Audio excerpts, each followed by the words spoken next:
नमस्कार, लाइव आई news tonight के आज के अंक में आपका स्वागत है और मैं हूं आपके साथ रिचा चन्ना। न्यूज टुनाइट में हम नजर डालते हैं दिन भर की गतिविधियों पर। तो आइए शुरू करते हैं आज दिन भर की बड़ी खबरों से। LAC पर चीन से तनाव के बीच भारतीय सेना पूरी तरह से तैयार। किश्तवाड़ में उतरे लड़ाकू अपाचे हेलीकॉप्टर।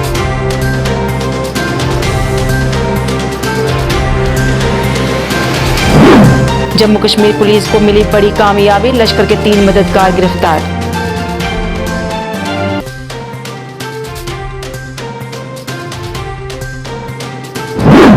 बीजेपी और RSS पर डॉक्टर फारूक अब्दुल्ला ने लगाया मजहब की सियासत करने का आरोप, कहा NC नहीं करती धर्म की राजनीति।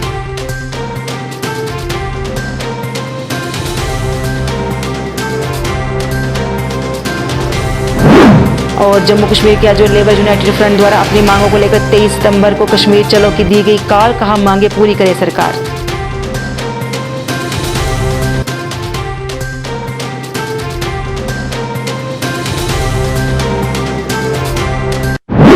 अब समाचार विस्तार से।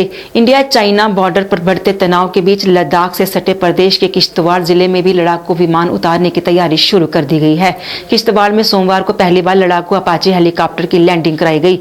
इलाके के हेलीपैड पर 2 अपाचे हेलीकॉप्टर उतारने के साथ ही पायलटों ने पूरे क्षेत्र का जायजा लिया। लद्दाख में चीन के साथ तनाव के बीच हेलीकॉप्टर लैंडिंग करवाई गई है। हेलीकॉप्टर की लैंडिंग को लेकर एक जम्मू के सदस्य मनेश्वर शर्मा का कहना है कि इससे भारतीय वायुसेना की तैयारी भी कहा जा सकता है और उन्होंने कहा कि लद्दाख में चीन के साथ तनाव जारी है। इसके चलते आपात स्थिति में इस हेलीपैड के इस्तेमाल की संभावना को पुख्ता किया गया है। बता दें कि यहां एक छोटी हवाई पट्टी का निर्माण भी किया जाना है, जिसके लिए भूमि चिन्हित की गई है और उसका काम भी जल्द शुरू किया जा सकता है।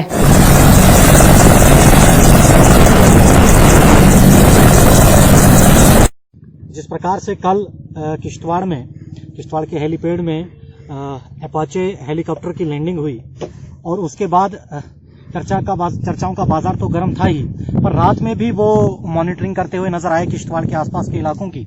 और उसके बावजूद लोग जानने को बेताब हैं कि क्या ये पहली बार ये लैंडिंग हुई है अपाचे की जंगी जहाज की किश्तवाड़ में।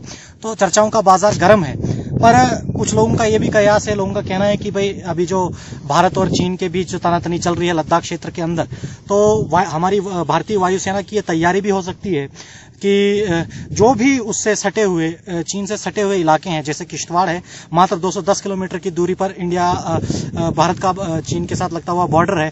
इसी प्रकार से पूरे जो भी सटे हुए इलाके हैं चीन के साथ में जो भी बॉर्डर इलाके पड़ते हैं, बॉर्डर के साथ में पड़ते हैं, कम डिस्टेंस पे पड़ते हैं, तो वायुसेना की ये तैयारी भी हो सकती है कि वहां पर भी हमारी वायुसेना के जो जंगी जहाज हैं वो उतारे जा सकें। सुरक्षा की दृष्टि से ये तैयारियां भी हो सकती हैं। धन्यवाद। जम्मू कश्मीर के बांदीपुरा जिले में पुलिस को बड़ी सफलता मिली है। हाजिन थाने की पुलिस ने लश्कर के आतंकियों के 3 मददगारों को गिरफ्तार किया है, जिनके पास से गोला बारूद के साथ ही अन्य आपत्तिजनक सामग्री भी बरामद की गई है। पुलिस ने तीनों के खिलाफ मामला दर्ज कर लिया है और पूछताछ जारी है। संभावना जताई जा रही है कि पूछताछ में कुछ अहम जानकारी मिल सकती है।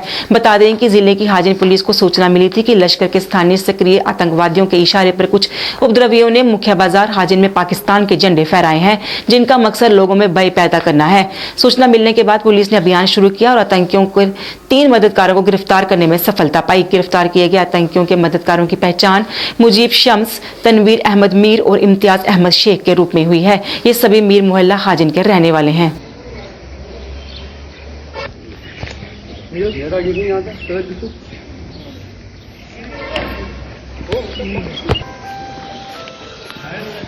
पूर्व मुख्यमंत्री डॉक्टर फारूक अब्दुल्ला ने बीजेपी और RSS पर मजहब की सियासत करने का आरोप लगाया है। श्रीनगर में मीडिया से बात करते हुए उन्होंने कहा कि जिस तरह से बीजेपी और RSS मजहब के नाम पर सियासत कर रही है, वो एक दिन डूब जाएगी। उन्होंने NC पर मजहब की सियासत करने के आरोप पर भी कहा कि NC कभी धर्म की राजनीति नहीं करती। इस मौके पर 370 में पूछे गए सवाल का उन्होंने कोई जवाब नहीं दिया। नेशनल कॉन्फ्रेंस ने कभी भी मजहब के नाम पे सियासत नहीं चलाई है, कभी नहीं। हमारी हिस्ट्री है वो। और शेरी कश्मीर का नारा क्या था? शेरी कश्मीर का क्या इरशाद? हिंदू मुस्लिम सिख ईसाई इत्तेहाद था। और मुस्लिम कॉन्फ्रेंस से नेशनल कॉन्फ्रेंस बनाई क्योंकि वो जानते थे कि सभी इसमें इन्वॉल्व हैं। इसमें गुर्बत में, मुसीबत में हिंदू भी है, मुसलमान भी है, सिख भी है, बौद्ध भी है, ईसाई भी है। तो फिर आज हम कैसे कम्युनल हो गए? अगर कोई भी शख्स कम्युनल पॉलिटिक्स आजकल खेल रहा है, वो बीजेपी खेल रही है, आरएसएस खेल रही है। ये तो आपको पूरा पता है। हमने कभी ये खेल नहीं खेला और वो खेल रहे हैं और इस खेल में वो डूब जाएंगे। देखिए, अब 10% तो देखा जाएगा, मगर आपने मुझे राम माधव के बारे में पूछा, मैंने कहा। श्रीनगर में नेशनल कॉन्फ्रेंस द्वारा शेख अब्दुल्ला की 38वीं पुण्यतिथि पर उन्हें भावभीनी श्रद्धांजलि दी गई। इस मौके पर शेख अब्दुल्ला की कब्र पर जाकर उन्हें श्रद्धासुमन अर्पित किए गए। इस दौरान फारूक अब्दुल्ला और उमर अब्दुल्ला के सहित पार्टी के कई अन्य नेता भी मौजूद थे।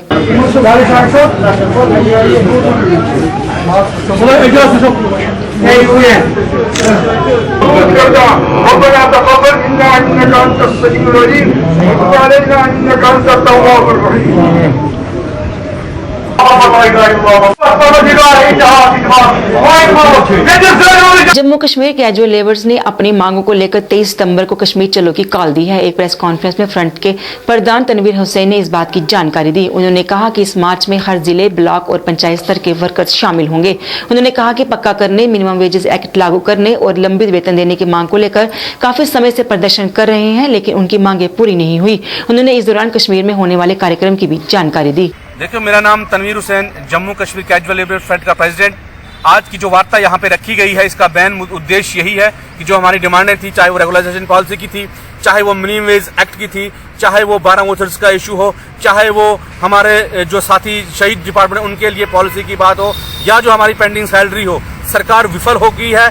और इसलिए आज हमने फैसला किया है Jammu Kashmir casual labour front ने कि अब आखिरी लड़ाई जो जम्मू कश्मीर कैजुअल फ्रंट के लड़ी जाएगी, और इस लड़ाई का पहला फेज में जो है जम्मू प्रांत के तमाम डिस्ट्रिक्ट, तमाम ब्लॉक, तमाम पंचायत से लोग जो है कश्मीर की तरफ मार्च करेंगे 23 सितंबर को। और पूरे साथी मैं अपील करूंगा, खित्ते चनाब हो, गुंदा हो, किश्तवाड़ हो, पार्डर हो, वो डोडा हो, वो वहां से मार्च करते हुए जो लोग जो है वो बटो तक पहुंचेंगे। और जम्मू से और रियासी कठुआ से लोग जो है वो यहाँ से हम निकल के उनसे वहां मिलके बनहाल, रामबन से ये हजारों तादाद में लोग जो कश्मीर की तरफ कूच करेंगे। और 1 तारीख को जो है हम श्रीनगर स्टेडियम में पहुंच के, साउथ कश्मीर अनंतनाग में पहुंच के आगे प्रोग्राम का ऐलान होगा। 2 तारीख सुबह वहां से कफन डाल के जो है आगे मार्च राजभवन की तरफ होगा। जम्मू कश्मीर में लगातार कोरोना मामले बढ़ते जा रहे हैं। आज जिला विकास आयुक्त पुंछ कार्यालय में 15 लोग कोरोना पॉजिटिव पाए गए हैं, जिसके बाद कार्यालय को सील कर सैनिटाइज किया गया है और पीड़ितों के संपर्क में आए लोगों को ढूंढकर उनके टेस्ट करवाए जा रहे हैं। लोगों से सावधानी बरतने की भी अपील की जा रही है।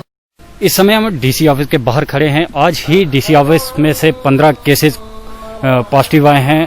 मैं आपको बताता चलूं कि आज सुबह से ही डीसी ऑफिस को सैनिटाइज किया गया है, डीसी ऑफिस को बंद किया गया है। और डीसी पुंछ की तरफ से आज लोगों को ये पैगाम दिया गया है कि जो भी डीसी ऑफिस में काम है वो बंद किया गया है। डीसी साहब की तरफ से लोगों को ये कहा भी गया है कि जिसको भी ज़रूरी काम है वो डीसी पुंछ से मोबाइल पे भी बात कर सकता है। सीनियर रिपोर्टर निपुण खजुरिया के साथ मैं सनी शर्मा, डीसी ऑफिस पुंछ। अनंतनाग के अच्छाबल फॉरेस्ट रेंज ऑफिस को गोपालपुरा में एक नाइट पेट्रोलिंग के दौरान कामयाबी हासिल हुई है। इस दौरान लकड़ियों की तस्करी कर रहे एक व्यक्ति को गिरफ्तार कर उससे 20 फीट के करीब लकड़ी बरामद की गई। इस बारे में रेंज ऑफिसर मोहम्मद अमीन मागरे ने जानकारी दी और कहा कि गैर कानूनी काम करने वालों को बख्शा नहीं जाएगा। जंगलात के तहफ़्फ़ुज़ और कौमी सरमाए की हिफाजत के खातिर हमने काफी वक्त से नाइट पेट्रोलिंग का अमल शुरू किया है, जिसके तहत गोपालपुरा इलाके में हमने 20 मुकैद फुट के करीब स्मगलिंग की जाने वाली लकड़ी जब्त की। हमें इत्तला मिली थी कि इस इलाके में कुछ स्मगलर फिर से एक्टिवेट होने की कोशिश कर रहे हैं, जो हम किसी भी हाल में नहीं होने देंगे। और जो भी इस गैर कानूनी काम में मुलव्वस या माविन पाया जाएगा उसको कानून के तहत सख्त कार्रवाई की जाएगी। इस कार्रवाई में हमने जब्तशुदा लकड़ी के अलावा बैंड साज को भी सर में मोहर कर दिया गया। जम्मू कश्मीर पंजाबी भाषा को राजभाषा का दर्जा न मिलने पर सिख संगठनों में बढ़ता आक्रोश थमने का नाम नहीं ले रहा। विभिन्न सिख संगठनों के प्रतिनिधि, सिख समुदाय के लोग गुरुद्वारा फतेह सिंह गांधीनगर जम्मू के बाहर इकट्ठा हुए और नारेबाजी की। बैनर लहराते हुए लोगों ने नारेबाजी करते हुए कहा कि पंजाबी को न्याय दिलाने के लिए उनका संघर्ष जारी रहेगा। प्रतिनिधियों ने गुरुद्वारा के बाहर से लेकर मुख्य चौक तक रैली निकाली। जिला गुरुद्वारा प्रबंधक कमेटी के जम्मू के सदस्यों ने कहा कि जम्मू कश्मीर में पंजाबी भाषा सिर्फ सिख समुदाय के लोग ही नहीं बोलते बल्कि हिंदू मुस्लिम समुदाय के लोग भी इस भाषा को बोलते और पढ़ते हैं। उन्होंने कहा कि पंजाबी के साथ अन्याय किया जा रहा है। उन्होंने कहा कि हमने इस मुद्दे को जम्मू कश्मीर सरकार के पास उठाया है। जब तक राजभाषा वाले बिल में पंजाबी भाषा को शामिल नहीं किया जाता तब तक ये आंदोलन रुकने वाला नहीं।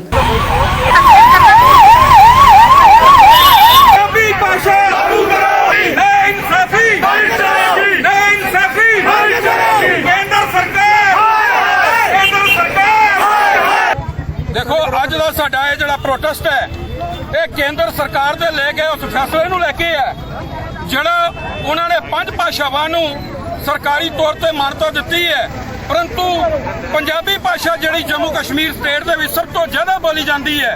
केवल जम्मू कश्मीर ही नहीं, जम्मू कश्मीर तो बाद पूरे भारतवर्ष के अंदर बल्कि विश्व दे विच वर्ल्ड दे विच जिथे कि आस्ट्रेलिया ते इंग्लैंड दे विच इसनूं दूसरा स्थान प्राप्त है, कनेडा विच तीसरा स्थान प्राप्त है, अमेरिका, यूरोप और कितनी कंट्रियां दे विच ये पंजाबी भाषा नूं जिहड़ा दूसरा तीसरा स्थान प्राप्त है।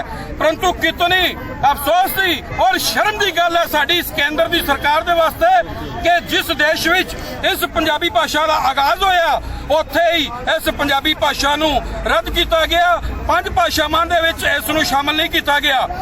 अज दा सुप्रीम सिख ऑर्गेनाइजेशन अते समूह ऑर्गेनाइजेशनां दी तरफों केंद्र दी सरकार नूं यह चेतावनी है कि केंद्र सरकार फौरी तौर पे अपने फैसले नूं बदलदियां पंजाबी भाषा नूं लागू करे अते इस नूं सरकारी तौर पे मान्यता देवे।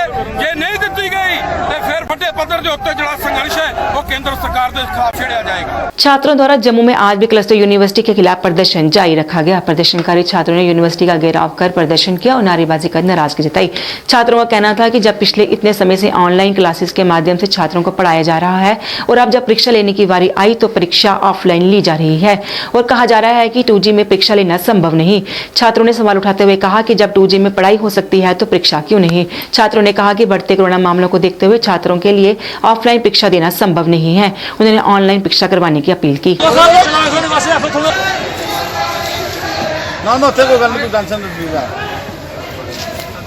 दिनों से लगातार यहाँ पे आपने देखा कि तमाम छात्र जो है क्लस्टर यूनिवर्सिटी के वो यूनिवर्सिटी एडमिनिस्ट्रेशन के खिलाफ प्रदर्शन कर रहे थे। पहले यही यूनिवर्सिटी का प्रशासन कहता था कि हमने ऑनलाइन जो है वो एजुकेशन प्रोवाइड की है, बच्चों का 50 से 70% सिलेबस कंप्लीट है। अब जब वही बच्चे क्लस्टर यूनिवर्सिटी के डिमांड कर रहे हैं जिस तरीके से आपने ऑनलाइन स्टडीज कंप्लीट कराई उसी तरीके से आप ऑनलाइन एग्जाम लीजिए, अब ये कहते हैं कि 2G के ऊपर ऑनलाइन एग्जाम लेना पॉसिबल नहीं है। आज हम देख रहे हैं पूरे हिंदुस्तान में, खास करके जम्मू कश्मीर में आप लोग भली भांति जानते हैं किस तेजी से कोविड के पॉजिटिव केसेस लगातार निकल रहे हैं। कल जम्मू यूनिवर्सिटी में आपने देखा कितने लोग पॉजिटिव पाए गए। ऐसे में जम्मू का छात्र, खासकर क्लस्टर यूनिवर्सिटी का छात्र जो है ऑफलाइन पेपर देने के लिए तैयार नहीं है, ना ही यूनिवर्सिटी का सिलेबस पूरा हुआ है। लगातार हम यही मांग कर रहे हैं कि ऑनलाइन पैटर्न के तौर पर जो है वो पेपर लिया जाए, जैसे बाहर कुरुक्षेत्र यूनिवर्सिटी है, बाकी यूनिवर्सिटीज ले रही हैं। उसी मांग को लेकर आज दोबारा से हमारा प्रदर्शन जारी है और अगर जल्द से जल्द यूनिवर्सिटी प्रशासन ने इसके ऊपर अमल नहीं किया, आने वाले दिनों में हमें तभी पुल के ऊपर उतरना पड़ेगा, जिसके लिए जिम्मेवार जो है वो क्लस्टर यूनिवर्सिटी का प्रशासन होगा। एडवोकेट सुमित नैयर द्वारा आज एक पत्रकार वार्ता का आयोजन किया गया। इस दौरान सुमित नैयर ने शमशान घाट का मुद्दा उठाया और कहा कि जम्मू के मुख्य शमशान घाट आज खस्ता हालत में है, जिससे लोगों को अंतिम क्रिया में परेशानी आती है, पर प्रशासन का इसको और कोई ध्यान नहीं दिया जा रहा। उनका कहना था कि उन्होंने उच्चतम न्यायालय में भी इसको लेकर एक लिटिगेशन फाइल की थी, जिसके बाद अदालत ने जम्मू नगर निगम से इस पर जवाब मांगा था, पर अभी तक नगर निगम द्वारा इन पर कोई जवाबदेही नहीं दी गई। हाईकोर्ट की तरफ से जो म्यूनसिपैलिटी कॉर्पोरेशन को नोटिस इशू हुआ था कि इसमें जवाब जो है अपना फाइल करें, लेकिन उसके बावजूद जो है जो ऑनरेबल म्यूनसिपैलिटी कॉर्पोरेशन जो है उन्होंने इसमें जवाब फाइल नहीं किया। साथ ही इनको 4 हफ्ते का टाइम दिया गया कि इसमें जो है जवाब लाया जाए और साथ में ये भी ऑनरेबल डिवीजन बेंच की तरफ से इस चीज़ का बड़ा कड़ा संज्ञान लिया गया कि इतना 6 महीने के बाद भी जो है जवाब अभी तक नहीं आया, कि जल्दी से जल्दी जवाब लाया जाए कोर्ट में और साथ में उसके साथ प्रूफ भी लाया जाए कि 10,000 रुपये आपने जो है एडवोकेट्स वेलफेयर फंड में डिपॉजिट किया है। इस अवसर पर उन्होंने कोरोना के दौरान अस्पतालों में दी जा रही सुविधा पर भी सवाल उठाए। उनका कहना था कि कई ऐसे अस्पताल हैं जहां आम मरीजों और कोरोना मरीजों को एक साथ रखा जा रहा है, जिससे कोरोना के फैलने का खतरा बना रहता है। कि एक फ्लोर में जो है सिंपल एक पार्टीशन की हुई है, जो प्लाई की पार्टीशन होती है, उस पार्टीशन में एक साइड जो है कोविड-19 के पेशेंट्स जो हैं ट्रीट किए जा रहे हैं और एक साइड में उन लेडीज़ को रखा जा रहा है जिनकी रिपोर्ट्स जो है नेगेटिव आ रही हैं। वही डॉक्टर्स जो है यहाँ पे जो उनको ट्रीट कर रहे हैं वही वहीं पे जाके जो है उनकी केयर भी कर रहे हैं पेशेंट्स की। तो ये डबल साइड, तो फिर सिस्टम जो एडमिनिस्ट्रेशन ये देख रही है कि कोविड-19 के पेशेंट्स जो हैं दिनों दिन जो है इंक्रीज होते जा रहे हैं। उसका मेन रीज़न तो ये है कि इनकी तरफ से हॉस्पिटल्स में कोई फैसिलिटीज़ जो प्रोवाइड की नहीं है। उल्टा ये है कि वहाँ पे जो डॉक्टर्स हैं जो फोर फ्रंट में आके बेचारे दिन रात जो है वहाँ पे आगे जो है लड़ रहे हैं, ये दिन रात वहाँ पे हमारे लिए जो है एक भगवान बन के जो है लोगों की सेवा कर रहे हैं। सबसे ज़्यादा डिफ़िकल्टी तो उनको है कि वहाँ पे अगर एडमिनिस्ट्रेशन उनको जो है फैसिलिटीज़ प्रोवाइड करेगी तभी तो वो ट्रीट करेंगे। एडमिनिस्ट्रेशन ही इतनी कमज़ोर है। आप इसीलिए मेडिकल सुपरिटेंडेंट से वहाँ से बात कीजिए, वहाँ जाके देखिए बीच में एक पार्टीशन जो है लगाई हुई है, क्या इस फ्लोर को वो सेपरेट नहीं कर सकते थे? और इसलिए हमारी यही एडमिनिस्ट्रेशन से कि जल्दी से जल्दी इसका जो है इसमें ऐसा स्टेप लिया जाए कि भाई इमीडिएट जो है वो उस फ्लोर को कम से कम सेपरेट किया जाए, ताकि डॉक्टर्स को भी जो है इवन कि वहाँ जाके जो है थोड़ा लगे कि हाँ जी हमें एक तरह से जो है इससे इन्फेक्ट होने से डॉक्टर्स भी जो है वो बच पाए। लाइव वाई न्यूज टुनाइट के आज के अंक में बस इतना ही। मुझे मेरी साइट टीम को दीजिए इजाजत और आप देखते ही लाइव वाई। नमस्कार।